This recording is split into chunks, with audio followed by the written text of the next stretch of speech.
Good evening, and welcome all friends, family, guests to Hope College and to the beautiful Winans Auditorium.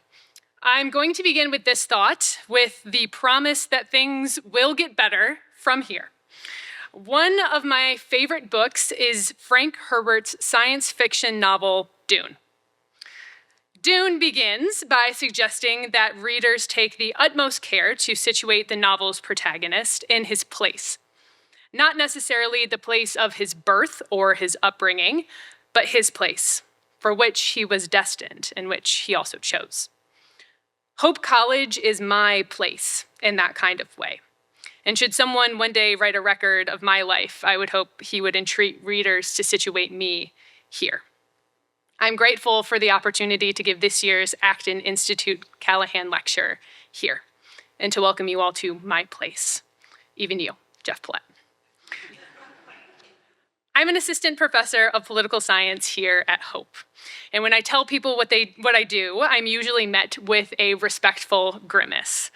You don't have to teach or study political science to know that our present political moment feels heavy and fraught. It seems like if you ask anyone, this is perhaps the most unprecedented moment in American political history.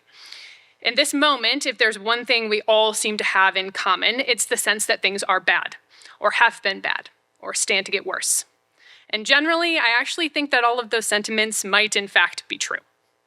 But instead of leaning into a vague feeling of unsettledness, I want to start tonight by explaining to you why our politics feel so bad right now.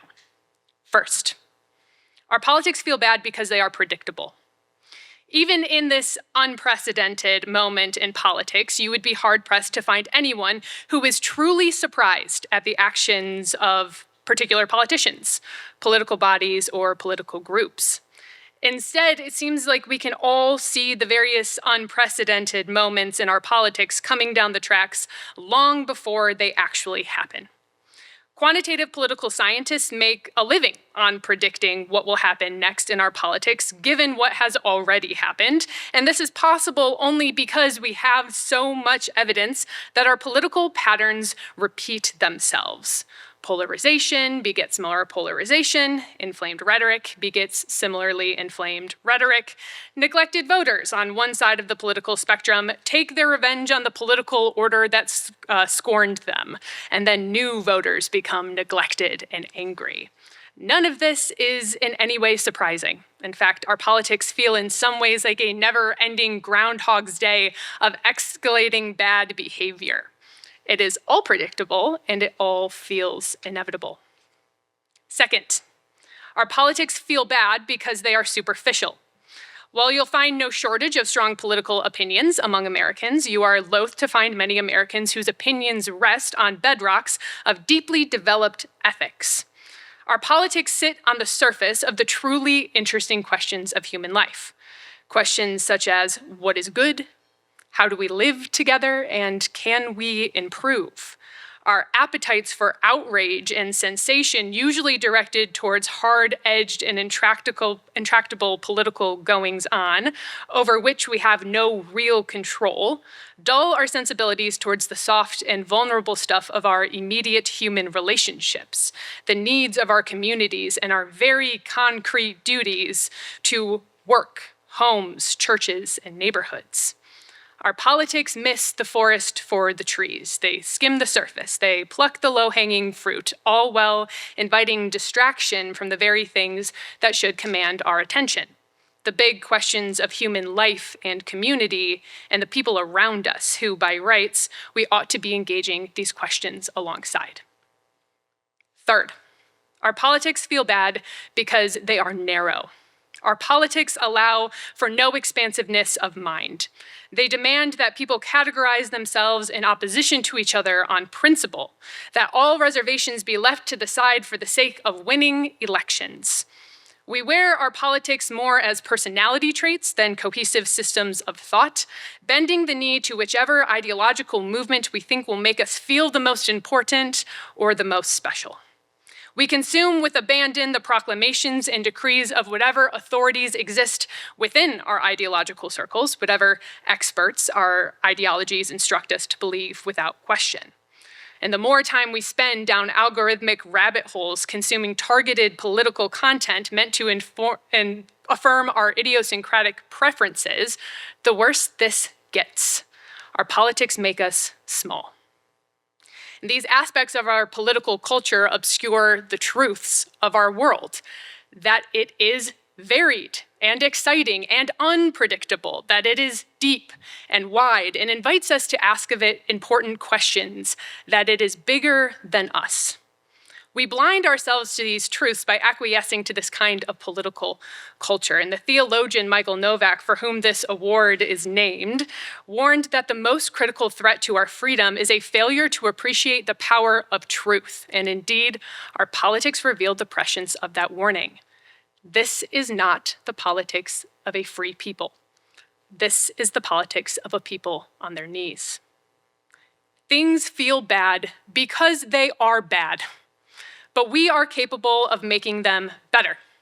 And I don't mean this in a platitudinal sense that if you all just behave yourselves, the world's problems are going to disappear. I am convinced instead that problems of culture do not and cannot extend beyond the people in whom that culture consists. If the people can change, political culture will follow. Such cultural change will require great individual effort.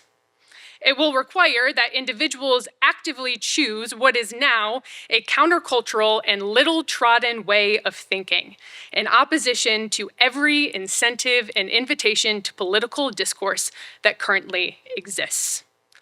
I am convinced that our political culture desperately needs rebels. And to that effect, I have titled this lecture, How to Rebel. In this lecture, I will not insist that anyone glue themselves to any famous works of art, or storm the Bastille, or learn how to make Molotov cocktails. That is not what real rebellion looks like. To understand how to rebel, we require two things. First, an understanding of what the rebel must be for, because, contra James Dean, there is no such thing as a rebel without a cause. And second, we must then consider what rebellion requires, and how these requirements shape what rebellion can do. Such an examination requires guides. We cannot make it up as we go along. So to the first object, what the rebel is for, we will consult C.S. Lewis's The Abolition of Man. To the second object, the requirements of rebellion, we have at our disposal Albert Camus and his appropriately titled work, The Rebel. Lewis and Camus offer us the necessary wisdom for our time because they experienced firsthand the events and modes of thought that have shaped the 21st century. Both writing against the backdrop of a war-torn and tumultuous mid-century Europe, they recorded the destruction wrought by ideological politics. Oftentimes, it seems to me as though we treat the word ideology like it is a neutral term. Ideologies are not something we seek to avoid, nor are they something we discourage. Developing an ideology, the way we talk about it, is akin to developing a political point of view. We know ideologies when we see them or when we apply them as labels to ourselves or to others, progressive, conservative, libertarian, and these ideologies give us some kind of helpful heuristic for making our way in the world. It gives us a clean and communicable way of expressing what we believe. Perhaps it would surprise you then that Lewis and Camus viewed ideology not as some kind of neutral tool for categorization, but as an insidious evil. Lewis and Camus both surveyed the great destruction of human life in the mid-20th century and laid it squarely at the feet of ideology. For them, ideology was a complete top-to-bottom shift in political disposition. Ideological thinking is a result of what might be termed the scientification of political philosophy, which culminated in the early to mid-20th century. Prior to that moment, political philosophies of all stripes generally maintained that politics are downstream of people, who cannot always be counted upon to be good, even given the best attempts of teachers and laws to form them towards goodness. As a result, these theories tended to hold that we can make only marginal progress in improving our political orders, while using the wisdom of the past, including wisdom gleaned from religion, social hierarchy, and tradition, as our bellwether. This is not to say that these political philosophies were perfect. In fact, the thinkers who invented them generally acknowledged that they weren't.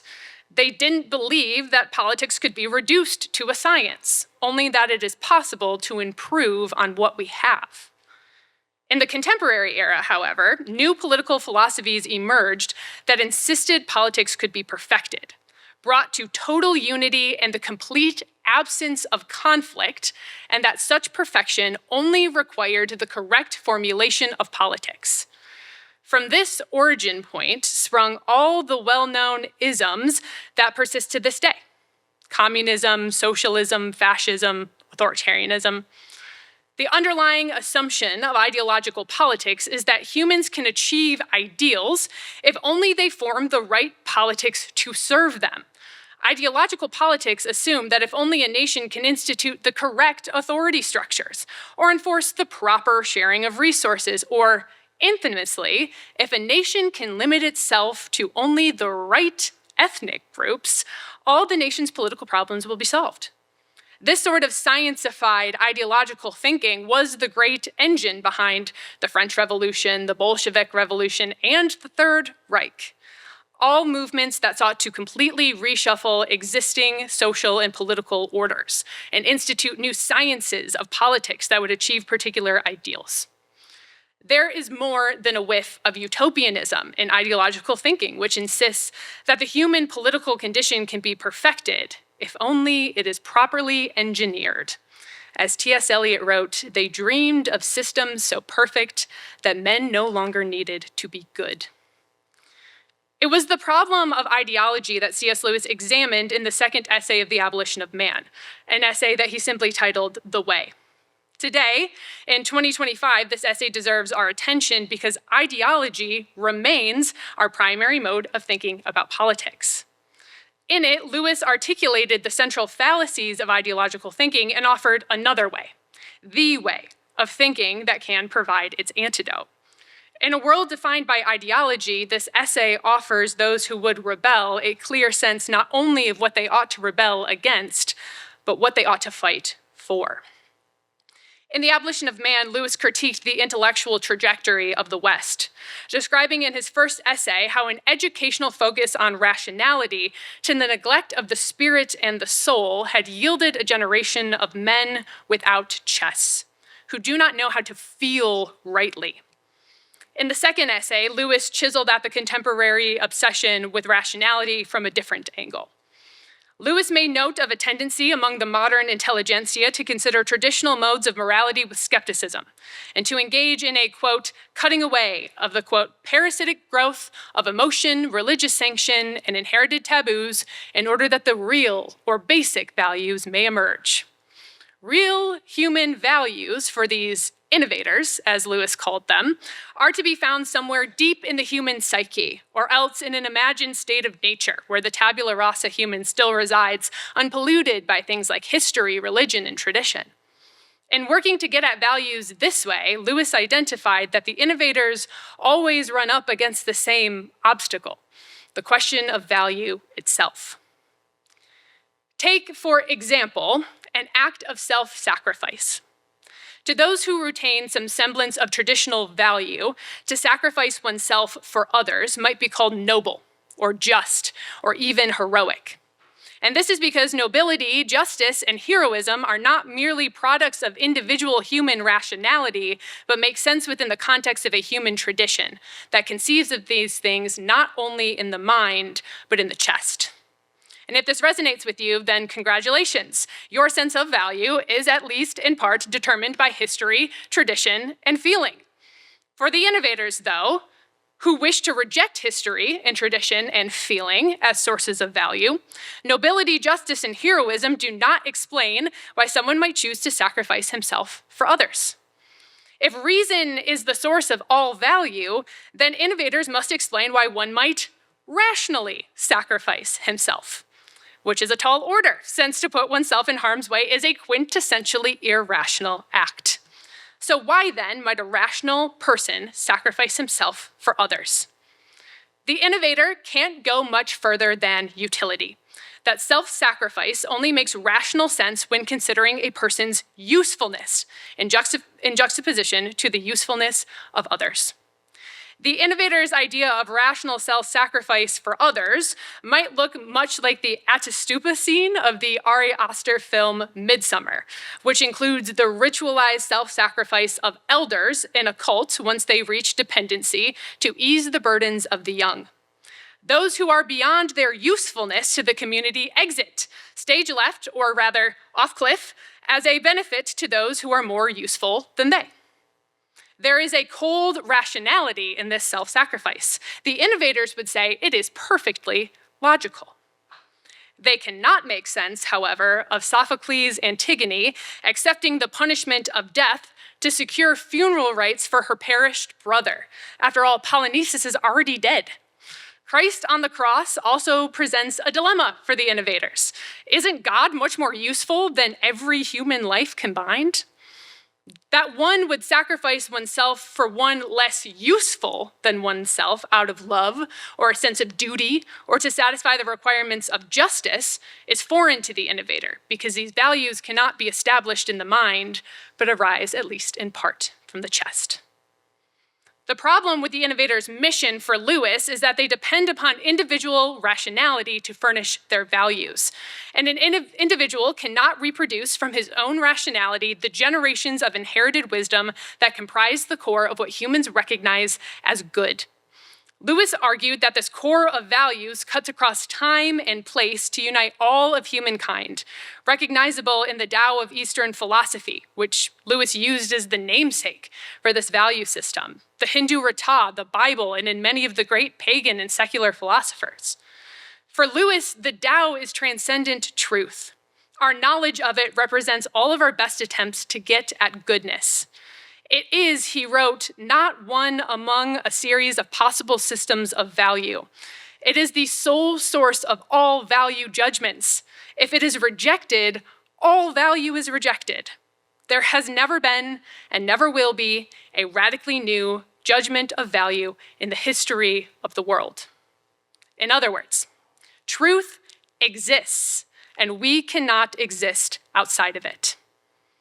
While the Tao consists in part of a grand tradition of time-honored practical human morality, it also harkens to the big capital T truth from which all things take their being. Lewis, the great Christian thinker, believed that this truth was co-equal with God. But in this essay, Lewis left things in more secular terms. Even if we don't agree on religious principles, then we might be able to agree that truth exists and that our ancestors have made some progress in understanding some parts of it, even if they, like us, see only through a glass darkly. The Tao does not depend upon one ideal, but is the full collection and accumulation of all possible ideals, which must be held together or not at all. The Tao instructs, for example, duty to both parents and progeny. One cannot reject duty to one without rejecting duty to the other. To push further, to be within the Tao means to recognize that freedom matters and equality matters. Choice matters and virtue matters. History matters and progress matters. I matter and you matter. The great error of the innovators for Lewis, who believed they could use reason to invent new systems of morality outside the Tao, is that these systems cannot hold together all the ideals the Tao contains at once. In essence, these innovative systems of value are ideological systems of value, which pick and choose which values are most important. One ideology holds that liberty and equality are all that matters. Another ideology holds that dogmatic respect for tradition is all that matters. And while none of these ideals are bad per se, they are not good in and of themselves. They are parts of the Tao. They are not the whole. And any attempt to build a system of value around these ideals amounts to an attempt to break off a piece of the Tao and make it the whole, to simplify the vast and varied nature of ultimate truth into something that the individual human mind can conjure on its own. And ultimately, these ideological systems of value fail because, as Lewis writes, the revolution of new ideologies against the Tao is a revolution of the branches against the tree. If the revolutionaries could succeed, they would find that they had destroyed themselves. The human mind has no more power of inventing a new value than of imagining a new primary color, or indeed, of creating a new sun and a new sky for it to move in.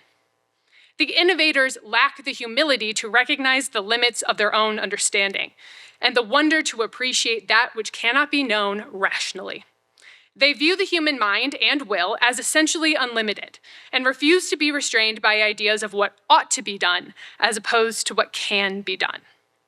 The innovators fail to recognize what Alexander Solzhenitsyn, the Russian author and Soviet dissident, noted in his book, The Gulag Archipelago, that the line separating good and evil passes not through states, nor between classes, nor between political parties either, but right through every human heart, and through all human hearts.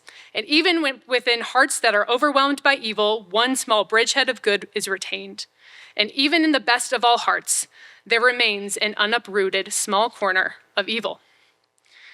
The innovators forget that unuprooted small corner of evil that resists eradication in even the best of human hearts, and their pride goes before their fall. Their remade ideological systems of value rest upon the assumption that the human mind can produce pure ideals and can purify itself in pursuit of these ideals.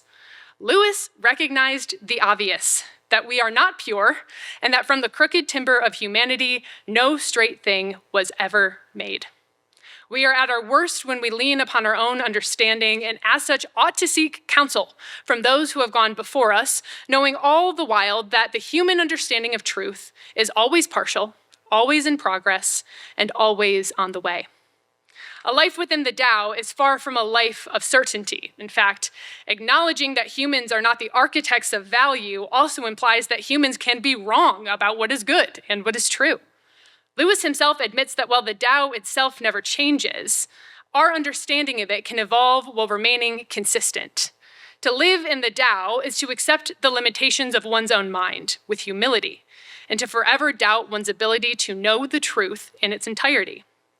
But life within the Tao is also a life tethered to reality. It is one that admits of the truth of truth. So, to our first point, here's what the rebel must be for. The rebel must stand for and in the Tao, and the rebel must reject the imposition of ideology. This is no small task. In a culture defined by ideological thinking, cleaving to the Tao is a countercultural act. It is also a risky act. Listening to me so far, you might imagine that I'm suggesting rejecting ideology means you can never pick sides. That recognizing the limits of your own reason means you never get to have a strong conviction or fight for those convictions. The opposite is true. Rejecting ideology and living within the Tao does not mean you need to retreat from having opinions or for standing up for what you believe to be true and good. It means actually that you have a duty to clearly and consistently defend those things. The Tao calls no one to weak-chinned, anemic fence-sitting. It never calls for cowardice. It only calls for courage. Living within the Tao means that one day you may very well need to challenge authorities, political authorities, social authorities, moral authorities, when they fail to recognize what is good and true. You may very well need to engage in rebellion. And for how to rebel, our second point, there is no better guidebook than Albert Camus' The Rebel. At first glance, Camus seems to have little in common with Lewis.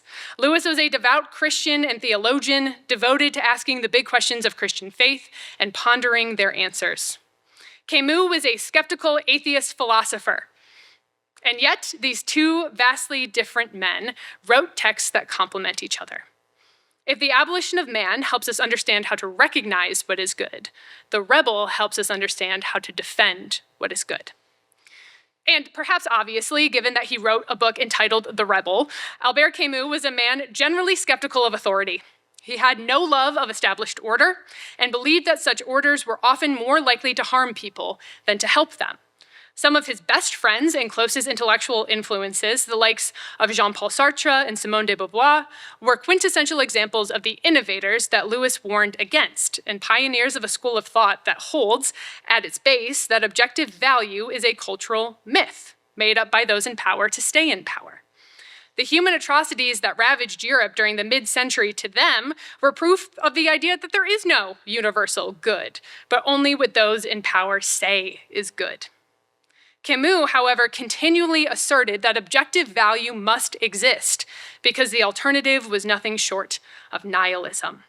It was the failure to respect objective value for Camus that landed the world in the morass of the 20th century, and continued failure to respect that value would not improve the situation, but only cause it to decay further. Camus wrote The Rebel in an attempt to understand the patterns of thinking that gave way to a world wherein he notes, with no little despair, that modern man had lost the ability to judge the wrongness of any act, up to and even beyond murder. And even further than this, evil acts up to and beyond murder had been justified, called correct and right. This mire of moral relativity, Camus asserts, originates when those who challenge authority cease to be rebels and become instead what he terms revolutionaries. Well, we might use the words rebellion and revolution interchangeably today. For Camus, the difference between the two was of utmost significance. For Camus, it was from rebellion that all good political change had ever and would ever spring, and it was to revolution that we owed our inheritance of nihilism. The rebel, for Camus, is the person who stands for what is good. The revolutionary is the person who seeks to destroy the very concept of goodness itself. Camus, like Lewis, understood goodness not as historically and socially constructed, but rather as an expression of truth that exists outside of human time. As such, our present modes of authority and established order might have things wrong, and rebellion against established order might be necessary to rectify these wrongs. The rebellion of enslaved people against those who enslave them, for Camus, is the key example. While in the 21st century, we would recoil at the suggestion that slavery is morally permissible, those who found themselves under conditions of institutionalized slavery lived with a very different established order, one they had to fight against to assert the basic tenets of their humanity. When the slave rebels, Camus says, the slave affirms his own dignity. He rebels because he loves himself and his family and his friends. And should the slave rebellion successfully secure rebellion for those who are enslaved, the rebellion ends. Most political change in recorded history, Camus suggested, have resulted from such rebellions.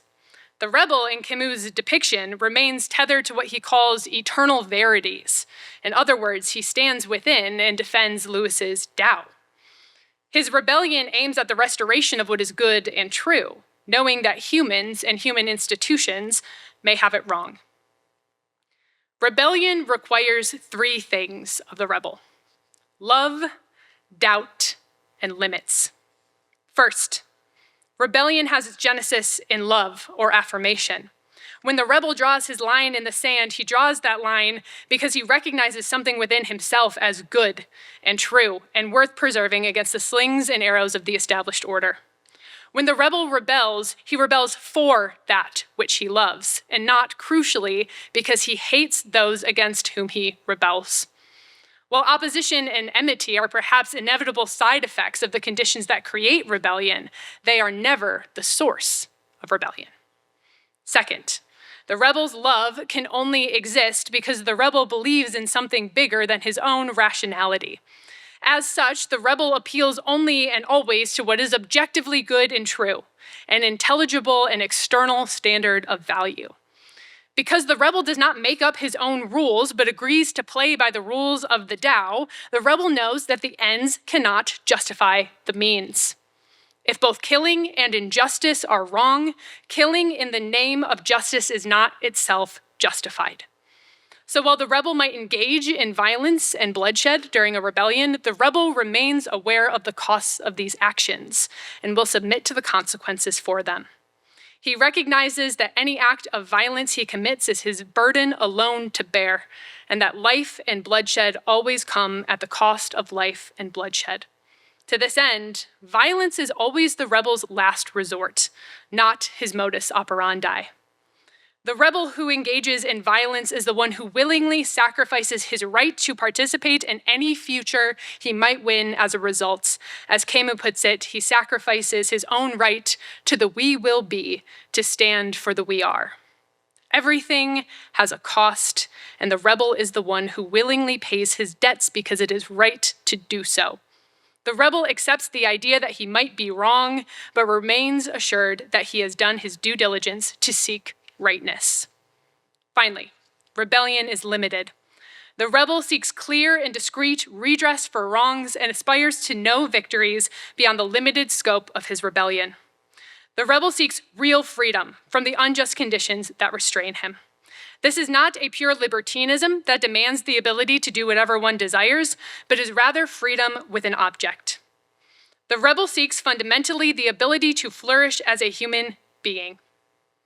Anything more than this, he has no mission for. He has no desire for conquest. Love, doubt, and limits. Revolution, comparatively, inverts these three requirements and as such is the harbinger of the most nefarious 20th century ideologies, among them Nazism, Stalinism, and Maoism, and every other form of ideological extremism that we might imagine today. Revolution as juxtaposed to rebellion emerges not from love, but from hate, not from affirmation, but from negation, or the desire to destroy. If success is to be achieved for the revolutionary, it requires not merely dethroning their enemies, but their complete destruction.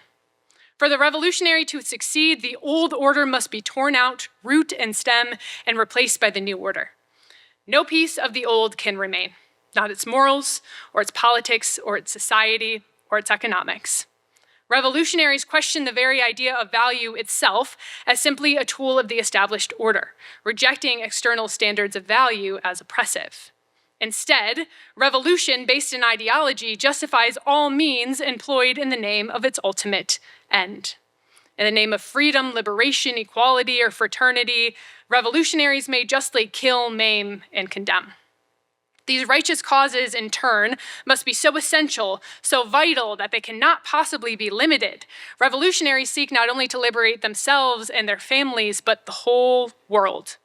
Revolution has no destination other than the progressive implantation of its central ideology across every vista of the earth. Unless you believe that revolutionaries are rare today, let me assure you that they are not. Revolutionaries are simply the foot soldiers of ideology. To identify ideological thinking, one need only ask the question, at what cost? And for the revolutionary, the true adherent to ideology, the answer will only and ever be, at any cost. Revolutionaries are those who, as Camus puts it, forget the present for the future, the fate of humanity for the delusion of power, the misery of the slums for the mirage of the eternal city, ordinary justice for an empty, promised land. They despair of personal freedom and dream of a strange freedom of the species. They reject solitary death and give the name of immortality to a vast and collective agony. They no longer believe in the things that exist in the world and in living man. Its blind men entertain the puerile belief that to love one single day of life amounts to justifying whole centuries of oppression. Rebellion, as opposed to revolution, is the mark of those who truly love life, who believe in the world and in living man and do not disdain these things. Rebellion is the assertion of moderation over extremism. Rebellion does not, as revolution does, counter extremism with the equal and opposite extreme. The rebel stands against both the ills of the established order and the nihilism of revolution in love and in doubt and within limits. The rebel never seeks the answers to fundamental questions within himself, but affirms his ideas only through appeals to the Tao. And for all these reasons, the rebel is Camus' great protagonist of political history. I told you at the beginning of this talk that I would teach you how to rebel. I told you that I would teach you to push back against a political order that feels bad because it is bad, that incentivizes the worst in us, that blinds us from the truth, that keeps us stuck in predictable patterns, and that makes us shallow and self-absorbed. I told you I would teach you to rebel against a politics of people on their knees. This is what it requires.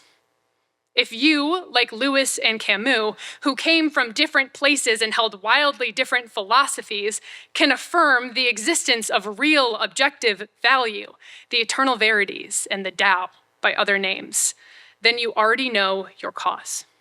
Now, there is only the work of rebellion in action in a world where revolution has become the standard. Our political culture asks you to be ideologues. Reject this. The rebel is the person of ideas, while the revolutionary is the person of ideology. The rebel wrestles with the world. The rebel contemplates the truth and sets his eyes upon it. The rebel's ideas are his own, and no one else's, and he defends them for what they are and nothing more. Ideas are moderate and prudent. It is ideology that yields extremism. The revolutionary alternatively comes to revolution through a tidal wave of negative emotion and through adherence to a prescribed set of notions set before him by others. These notions he defends far beyond the limits of decency or goodness because for him, the glorious ends will justify the ugly means. While the rebels aim at the satisfaction of Lewis's Tao, revolutionaries are the ideologues who break and bend the Tao to serve their purposes. Our political culture asks you to abstract yourselves from what is closest to you. Reject this. The rebel is a person of place. Rebellions are specific. They concern real people in real places in specific times, not abstract ideas of all people in all places in all times. The rebel does not love some broad ideal of humanity because we cannot love abstractions. Instead, the rebel loves particular humans. The revolutionary puts the abstract before the specific, like the character Jean-Baptiste Clemens in Camus' final work, The Fall. Clemens, confessing his story to a stranger in a seedy Amsterdam bar, admits that in his younger years, he excused his abuse and defrauding of others with his decadent public philanthropy, declaring a love for humanity while he failed to truly love those close to him. The falsity of Clemens's ethic is revealed to him in a split second of cowardly weakness, wherein he fails to save the life of a young woman committing suicide. As the young woman falls from the bridge, the scales fall from Clemens's eyes, and he recognizes the depths of his own misanthropy. His general love for all humanity is meaningless if he cannot be moved to save a real and breathing human beside him. The rebel, comparatively, is the person who reaches for those beside him first. The rebel knows where and to whom he belongs, and only this belonging can yield the love necessary to rebel. Our political culture asks you to demand instant gratification. Reject this. The rebel is a laborer. The rebel rejects the temptation to burn everything down and to rebuild it anew. Rather, the rebel always begins from where he is and seeks to improve his circumstances from within. The rebel's goal is always change on the margins. One thing at a time, one goal at a time, one rebellion at a time, sustained by the lifeblood of affirmation, humbled by the persistence of doubt, and restrained by respect for limits. Rebellion is hard intellectual work that requires the rebel to reject the easy road of ideology for the difficult one of free thought, open to the wide and uncharted expanse of truth itself. Rebellion is hard communal work that requires the rebel to love those in his proximity and to take on the burdens of knowing and being known. It is the work of a lifetime, not one shining moment. Rebellion, unlike revolution, is not about glory. Rebellion is nothing more or less than what Eugene Peterson, co-opting and subverting the phrase from its originator, Friedrich Nietzsche, called long obedience in the same direction. The rebel is the person who does the work of rebellion knowing that it might be fruitless or unrewarding, but that nothing less is demanded of him by way of that final authority, the Tao. Rebels accept that all must be done the hard way, or no way at all. Rebels do not bask in some kind of perceived moral superiority over their fellows, nor do they steamroll their adversaries in the name of winning. They only persist in the Tao, knowing it to be the only source of all righteousness and truth, and that in it they may lose battles, but they cannot lose the war. So this, then, is how you rebel. Refuse to settle for a piece of the Tao when you can stand and wonder at the whole of it. Ask not if things can be done, but if they should be done. Be aware of your own shortcomings, ready to be corrected when you are in the wrong, and ready to accept grace if you require it. Refuse to allow the ends to justify the means, and be in your places, wherever those may be. T.S. Eliot wrote that home is where one starts from. Rebellion begins where you find yourself. You do not need to go out there.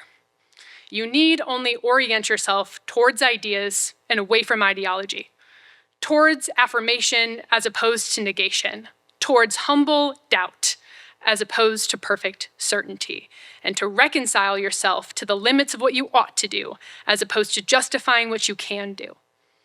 You need only love hard those things to which you belong, and to be a part of the place and time and people in which you find yourself. Don't wish it away. Don't desire it all to be burned and rebuilt. To rebel, love what there is for you to love, and love those things enough to want to make them better through long, slow, and painstaking labor over a lifetime. And in all of this, remember, there are no lost causes because there are no gained causes. There is only the Tao in which all goodness and righteousness is contained. It is the only and eternal cause for which any person ought to fight. In the heart of the rebel lies this persistent truth, a secret wisdom that remains secret only because so few people dare to articulate it, and even fewer deign to accept it. That there are no lost causes because there are no gained causes, but instead, as once again T.S. Eliot wrote, there is only the fight to recover what has been lost and found and lost again and again, and now under conditions that seem unpropitious, but perhaps neither gain nor loss. For us, there is only the trying. The rest is not our business. Thank you.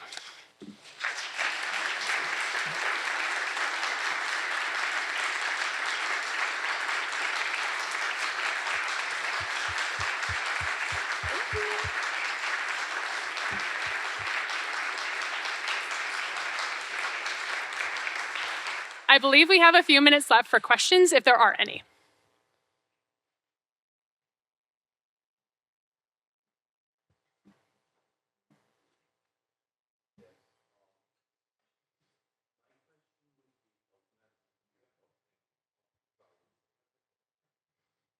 My question would be, if you mentioned how rebels are more concerned with the here and now, not wider global goals, but you also mentioned the people who fought against slavery as rebels.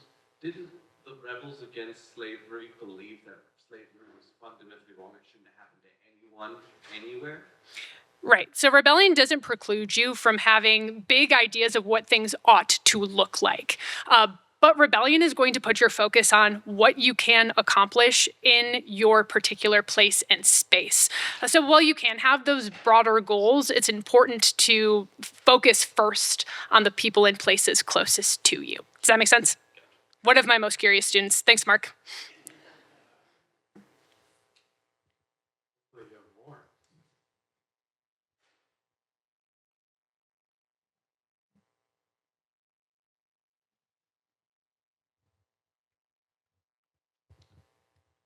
Thank you for that. Can the Tao and the love of the Tao be turned into an ideology? And what I have in mind is someone who's convinced of the existence of objective moral, objective truth, objective value, natural law. It seems to me that they could, and some might be doing this, say that, well, we just need to have a situation where those who all believe in the Tao are running things, and we have nations populated with people with the same convictions, all moving in the right direction. So can the Tao be used as an ideology? So yes and no. Rightful love of the Tao can never be an ideology, because rightful love of the Tao always requires doubt.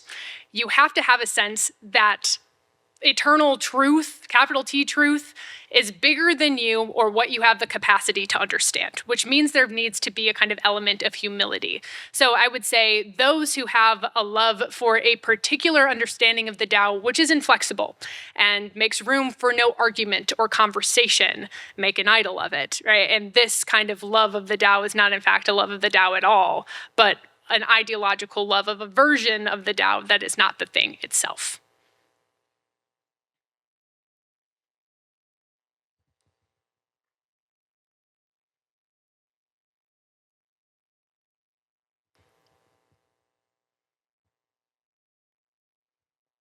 All right, seeing no hands raised, thank you all for coming out. I appreciate you being here.